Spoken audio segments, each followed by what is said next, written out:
जय हिंद बच्चों। बहुत दिनों तक क्या कहते हैं उसको, बहुत दिनों तक आपका वो चैप्टर चलते रहा, बीजीय सर्व समीकरण, कभी कभी नाम ही भूल जाते हैं, अलजेब्रिक आइडेंटिटीज़। अच्छा लगता है कि 15-20 क्लास ले ली उससे, हाँ उससे 15 से 20 के आसपास क्लास चला है। आज अलजेब्रिक आइडेंटिटीज़ ख़त्म हो गया, या कहो पिछले क्लास में ही उसको हम ख़त्म कर दिए। खींचने के तो और भी जितना चाहे हम खींच सकते हैं, लेकिन लगता है जितना ज़रूरत है उतना हो गया। आज से स्टार्ट होगा मेंसुरेशन, और ऐसे भी आज इंट्रोडक्शन का क्लास है। मेंसुरेशन, क्षेत्रमिति होता क्या है? अगर नाम में ही देखा जाए तो इसका डेफिनेशन नाम में ही छिपा हुआ है। तो डेफिनेशन बताएं उससे पहले क्लास को शेयर कर दीजिए, लाइक कर दीजिए, और नए हैं जो सब्सक्राइब कर लीजिए। देखो नाम से ही इसका डेफिनेशन समझ में आ जाएगा। क्षेत्र और प्लस मिति। क्षेत्र मतलब आप लोग जानते हैं जगह, मिति मतलब मापना, ठीक है। क्षेत्र मतलब जगह और मिति माने मापना। तो जगह को मापना ही कहलाता है क्षेत्रमिति। अब जगह दो तरीके से नापोगे। जब नियामक ज्यामिति पढ़िएगा तो वहाँ पे हम लोग कुछ और यूज करते हैं। कुछ मतलब क्या, वहाँ पे कहने का मतलब है कि बीजीय सर्व समीकरण को हम लोग, मतलब ज्यामितीय समस्याओं को हम लोग बीजगणितीय विधि से हल करते हैं। तो वो भी एक तरह का क्षेत्रमिति है। ज्यामिति जो है वो भी क्षेत्रमिति है, ज्यामिति, लेकिन उसमें क्षेत्र नापने से ज़्यादा हम लोग कोण पे फोकस करते हैं। अगर ज्यामिति पढ़ोगे तो पूरा के पूरा फोकस कोण पे रहता है। पूरा फोकस, रेखा गया, पता नहीं कहाँ गया रेखा, लेकिन रेखा ज़्यादा कोण पे फोकस करते हैं। थोड़ा सा कोण गड़बड़ा गया तो गड़बड़ हो गया मामला। यहाँ पर कोण उन पे उतना फोकस नहीं किया जाता, बस 90 डिग्री है या नहीं ये देखा जाता है। क्षेत्रमिति तो आप ऐसे डिफाइन कर सकते हैं कि गणित की वैसी शाखा या गणित की वैसी उपशाखा, उपशाखा नहीं शाखे बोलेंगे आप 9th में तो या 10th में, तो गणित की वैसी शाखा जिसके अंतर्गत हम लोग क्षेत्र मापने का काम करते हैं, कि जिसके अंतर्गत क्षेत्र को मापा जाता है। गणित की वैसी शाखा जिसके अंतर्गत क्षेत्र मापा जाता है उसे क्षेत्रमिति कहते हैं। अब क्षेत्रमिति में अगर पढ़ोगे तो दो तरह का आपको शेप पढ़ना है। आपको दो तरह के शेप पढ़ना है। एक शेप है 2D, जिसको बोलते हैं 2 डायमेंशनल। एक शेप जो मिलेगा वो होगा 2 डायमेंशनल, और एक शेप मिलेगा 3 डायमेंशनल। और आपको दोनों पढ़ना है, 2 डायमेंशनल भी पढ़ना है, 3 डायमेंशनल भी पढ़ना है। शॉर्ट फॉर्म में 2D और 3D कहते हैं। 2 डायमेंशनल क्या होता है, तो सिंपल कह सकते हैं कि on the plane. On the plane मतलब जो सतह पे रहता है, जो समतल पर बना होता है, समतल पर बनी आकृति। समतल पर बनी आकृति को 2D कहते हैं, 2D आकृति कहते हैं। और 3D क्या होता है, समतल से ऊपर, समतल से ऊपर, या कहो समतल से लग कर, समतल पे तो सटले रहेगा, समतल से लग कर तथा साथ ही साथ, तथा से काट दो, साथ ही साथ समतल के ऊपर भी उसका कुछ हिस्सा पाया जाता है, उसे 3 डायमेंशनल या 3D कहते हैं। फॉर एग्जांपल समझो, अगर हम त्रिभुज तो बहुत बहुत बहुत बहुत बहुत ईजी है। बोर्ड पे अगर हम बनाते तो शायद आपको समझ में नहीं आएगा। यहाँ पे बना दिए और यहाँ पे बना दिए, और इसमें थोड़ा सा इस तरह से ऐसे करके दिखा दिया, तो हो सकता है कि आपको दोनों एक जैसा लगे, क्योंकि बोर्ड पर है। तो इसमें कोई डाउट नहीं है, दोनों एकदम एक जैसा है, दोनों से सेम चीज़ है सब। लेकिन बोल अगर दें, अगर हम बोल दें, अगर हम लिख दें या बोल दें कि ये जो आप देख रहे हैं ये साइकिल का पहिया है या पहिया है, और इसमें हम साफ साफ लिख दें कि ये फुटबॉल है, तो आपको समझ में आ जाएगा कि पहिया है। पहिया क्या होता है? समतल पे। पहिया समतल पे होता है, जैसे पहिया समतल पे रख दिए तो वो चपटा होता है। समतल माने चपटा, तो चपटा आकृति है। ये भी गोल है वो भी गोल है, लेकिन गेंद को अगर रखेंगे तो गेंद चपटा नहीं होता है। गेंद समतल से तो सटल है, लेकिन समतल से ऊपर भी है। जैसे और चीज़ समझो, मान लीजिए कि एक और शेप दिखलाते हैं, जैसे एक और उदाहरण इस तरह से बना दिए। इसको बोलते हैं कि पटरा है, या मान लो कि आयत है, सपोज दैट चादर है। और एक एग्जांपल इधर दे दिए और यहाँ लिख दिए कि ये वाला बक्सा है या बॉक्स है, हिंदी में बक्सा बोलते हैं, ये बक्सा है। तो ये आयत है यानी चादर है, ये चादर है और वो बक्सा है। तो बक्सा होने के वजह से क्या है? घनाभ है। मतलब एक चादर को आप ज़मीन पे रखोगे तो समतल रहेगा या प्लेन रहेगा। चादर जाहिर सी बात है कि आप समतल पे रखोगे तो प्लेन रहेगा, लेकिन अगर चादर के बजाय आप बक्से को रखोगे तो प्लेन थोड़ा है। वो प्लेन मतलब धरती से सटल है और कुछ न कुछ ऊंचाई भी है। जैसे धरती है, अब धरती पे मान लो कि आप गैस का सिलेंडर रख दिए तो उसका नीचे वाला सतह तो धरती में सटल है, लेकिन धरती से ऊपर भी तो है। तो वैसा शेप जो धरती से सटा हुआ है इन्हें कहते हैं प्लेन से नहीं सटा हुआ, प्लेन से लगा हुआ है, साथ ही साथ उसका कुछ हिस्सा प्लेन से ऊपर भी है। तब उसको हमको मतलब कहना पड़ेगा कि वो 3 डायमेंशनल शेप है। तो 2 डायमेंशनल शेप समझ गए, 3 डायमेंशनल शेप समझ गए, मेन डिफिनेशन समझना था। ऐसा नहीं कि एग्जाम्पल से रट लिए और कह दिए 3 डायमेंशनल। अब हम पूछते हैं कि त्रिभुज कौन सा शेप है? ठीक है, जवाब आप दोगे। अब जाहिर सी बात है अभी तो नहीं दीजिएगा, आप अभी तो जवाब दे नहीं सकते। इसका जवाब तो आप कमेंट में ही दोगे। तो आप जवाब दोगे कि त्रिभुज कौन सा शेप है, 2D या 3D। एक तरह से होमवर्क हो गया, आपको बतलाना है। जैसे दे दिए ट्रायंगल, अब बताइए कि ये कौन सा शेप है। हिंदी भी लिख देते हैं, ट्रायंगल को बोलते हैं त्रिभुज।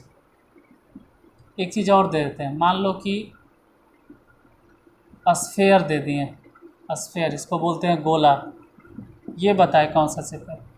और दे दिए, मान लो क्यूब दे दिए, क्यूब को बोलते हैं घन। और दे देते हैं जैसे कोन दे दिए, कोन को बोलते हैं शंकु। ये सब बताना है, बस चारे को देते हैं, ये चारों में बताना है कि कौन। एक और दे दिया जाता है, मान लीजिए वृत्त दे दिए, वृत्त को बोलते हैं सर्कल। ये 5 गो का आंसर बताइए। अब 1 डायमेंशनल, 2 डायमेंशनल, 3 डायमेंशनल, 3 तरह के शेप होता है, जिसमें 2 और 3 देख लिए। 1 डायमेंशनल बताइए सर, तो 1 डायमेंशनल कुछ नहीं। अगर आप एक लाइन खींचते हो, straight line, suppose that let we stretch a line on the board, then this is known as 1 dimensional shape. मतलब क्या क्या भोग कहें, कुछ नहीं बोले यार। अगर हम एक सरल रेखा बोर्ड पर खींचते हैं, सीधी रेखा है, इस तरह से सीधी रेखा है, तो इसको आप बोलेंगे कि 1D है सर, 1 डायमेंशनल है। तो अच्छा, कुछ वैसन भी शेप है जो बिना डायमेंशनल के है, बिना डायमेंशन है या डायमेंशनल लेस है। पॉइंट, जैसे यहाँ पे एक बिंदु है, मान लीजिए सपोज दैट ये पॉइंट है, तो this point is to be said dimensional less. इस बिंदु को कहा जा सकता है, इस बिंदु को हम लोग कहते हैं कि 1 डायमेंशनल है नहीं, 2 डायमेंशनल है नहीं, तो है क्या ये? This shape is dimensional less, dimension less. तो डायमेंशन लेस किसे कहते हैं? डायमेंशन लेस मतलब होता है विमाहीन। डायमेंशन का मतलब तो आपको पता होना चाहिए कि डायमेंशन में क्या होता है, विमा, 1 विमीय, 2 विमीय, 3 विमीय, जैसे बोलते हैं 1 डायमेंशनल। तो 1 डायमेंशनल को हिंदी में हम क्या बोलेंगे? 1 विमीय आकृति। 2 डायमेंशनल को हिंदी में क्या बोलेंगे? 2 विमीय आकृति। 3 डायमेंशनल को 3 विमीय आकृति। तो हिंदी में आप बोलिए, कोई दिक्कत नहीं, मतलब समझ में आना चाहिए कि अगर सिर्फ लाइन है तो 1 डायमेंशनल, और लंबाई चौड़ाई दोनों है तो 2 डायमेंशनल, मतलब प्लेन पे है तो, और अगर हाइट भी है तो 3 डायमेंशनल। यहाँ तक तो हम सिर्फ ये समझे कि 1 डायमेंशनल 2 डायमेंशनल क्या होता है। अब हम पढ़ेंगे क्या, पहला चैप्टर क्या है ज़रा वो तो बताइए। मेंस्ट्रुएशन में हमको पढ़ना क्या, जाहिर सी बात है 1 डायमेंशनल मेंस्ट्रुएशन में नहीं आता है, वो आएगा ज्यामिति में, मतलब ज्योमेट्री में। तो शुरुआत करेंगे 2 डायमेंशनल से। तो हेडिंग आप लोग दीजिएगा 2 डायमेंशनल शेप, और 2 डायमेंशनल शेप में भी हेडिंग दोगे त्रिभुज, इसको बोलते हैं ट्रायंगल। त्रिभुज क्या है भाई, तो 3 रेखा खंडों से, रेखा नहीं बोलेंगे रेखा खंड, क्योंकि टुकड़ा है ना, किसी रेखा का टुकड़ा है। क्यों, अगर रेखा बोल दीजिएगा तो ये कहाँ तक जाएगा कोई भरोसा नहीं है। अगर आप रेखा बोल देते तब ये कहाँ तक जाएगा कोई भरोसा नहीं, इसलिए रेखा नहीं बोलना चाहिए, रेखा खंड। मान लीजिए ए है, सपोज दैट मान लेते बी है, सी है, तो 3 रेखा खंडों से घिरी हुई आकृति को त्रिभुज कहते हैं। डेफिनेशन तो बोल दिए, फिर भी हम लिख दे रहे हैं 3 रेखा खंडों से घिरी हुई, और घिरी हुई बोलिए दिए तो बंद क्या बोले, फिर भी लिख देते घिरी हुई बंद आकृति को। घिरा हुआ अलग होता है, बंद थोड़ा सा अलग है। घेर दिए आप तीनों देने से और थोड़ा सा छोड़ दिए तो बंद नहीं कहलाए, घिरी हुई बंद आकृति को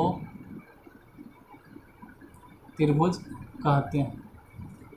3 रेखाखंडों से घिरी हुई बंद आकृति को त्रिभुज कहते हैं। बहुत अच्छा। अब जरा ये बताइए कि त्रिभुज कितने प्रकार के होते हैं। तो डायरेक्ट जवाब दे सकते हो, कोई ज़रूरी नहीं है कि त्रिभुज 6 प्रकार के होते हैं, लेकिन अगर आप बांट देते हैं कि त्रिभुज के बांटने का जो आधार है वो 2 आधार है। एक त्रिभुज बटेगा भुजा के आधार पर, और फिर त्रिभुज बटेगा कोण के आधार पर। ये ज़्यादा अच्छा रहेगा, भुजा के आधार पर और कोण के आधार पर। On the basis of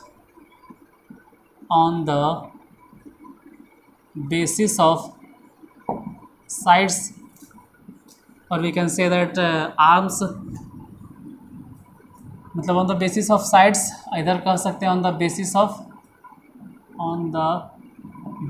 of angle, कोण के हिसाब से। त्रिभुज 2 हिसाब से बटा, एक भुजा के आधार पे, दूसरा कोण के आधार पे।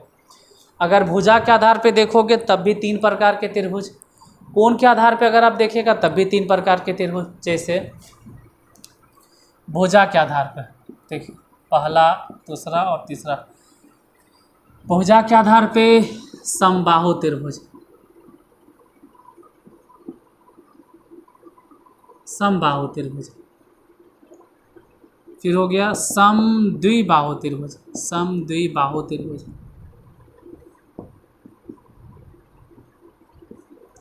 और तीसरा हो गया विषमबाहु त्रिभुज। डेफिनेशन हम यही बोल देंगे, ठीक है, समझ जाइएगा।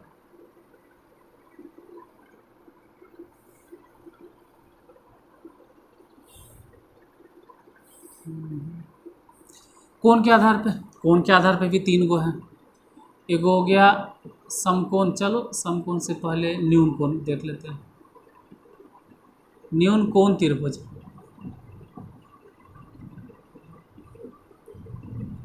पहला नंबर। दूसरे नंबर की अगर बात करें तो समकोण त्रिभुज। तीसरे त्रिभुज की बात करें तो अधिक कोण त्रिभुज।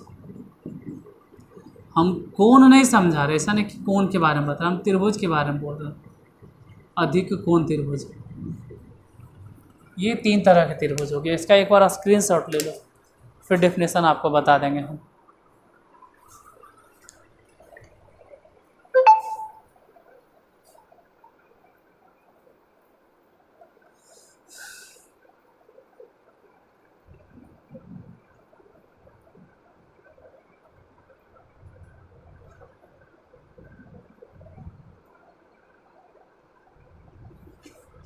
हो गया।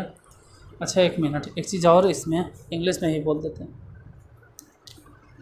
समबाहु त्रिभुज को आप कह सकते हैं इक्वालेटरल, EQUI LATERAL, इक्वालेटरल। और ट्रायंगल का स्पेलिंग तो खैर आप जानते हैं, equilateral triangle.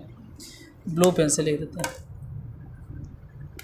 Isosceles triangle, ISO, iso तो देना ही है, सेलेस, isosceles, CELES, isosceles triangle.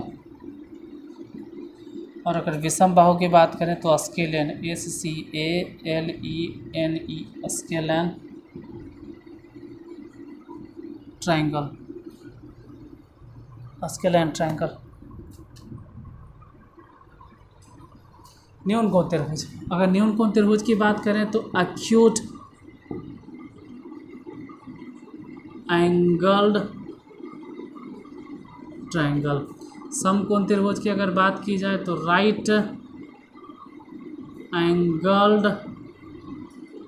Triangle हो गया। अधिक कोण की बात की जाए तो Optus, OBT, Optus angled, angled कर दो, एंगल्ड ट्रायंगल लिख लीजिए। फिर डेफिनेशन तो यहीं पे हम बता देंगे। ऐसा टाइम तो हो गया है, लेकिन फिर भी जाते जाते हम समझा देंगे आपको।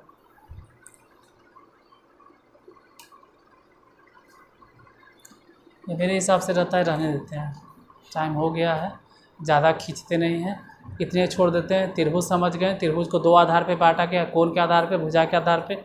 कोण के आधार पे 3 तरह के त्रिभुज, भुजा के आधार पे भी 3 तरह के त्रिभुज। बाकी इन सब का डेफिनेशन और फार्मूला कल देख लेंगे। देखो शुरू से ही आप लोग देख रहे हैं कि हम ऐसे ही पढ़ा रहे हैं। हाँ, कुछ 1 सप्ताह से 1.5 सप्ताह से क्लास कंटिन्यू चल नहीं रहा, तो लगातार क्लास नहीं हो पा रहा, तो इसके लिए अब कुछ बोल भी नहीं सकते हैं। हर चीज़ में सफाई देना अच्छा नहीं लगता।